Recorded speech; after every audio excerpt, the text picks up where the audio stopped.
Welcome to Not Milk Never Milk. Subscribe if you're lactose intolerant. You will start by preparing hardware and a virtual route. Enable the microphone in sound settings and confirm device drivers show no errors. Next, install and enable a loopback or virtual audio cable so the mic can be routed as output. Once done, create a new playback device that points to the virtual cable and set appropriate sample rates. This prevents mismatches. Make sure to grant app permissions for microphone access, because without permission, the route won't carry audio to the virtual output. You now configure applications and the mixer.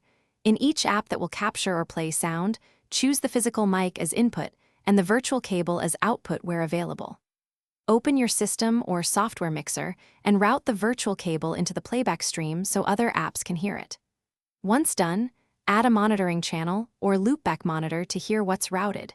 Balance gain and use low latency settings to avoid echo. Make sure sample rate and bit depth match across devices to avoid clicks or pitch shifts.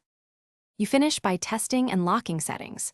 Play a test tone through the source app, then verify the target application receives and outputs that audio via the virtual cable. Once done, tweak buffer size and latency to eliminate glitches. Lower buffer for real-time monitoring but increase it if dropouts occur.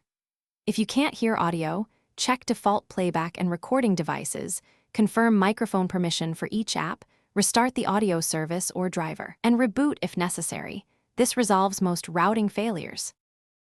Thanks for watching. If this was helpful, leave a like and consider subscribing. See you next time.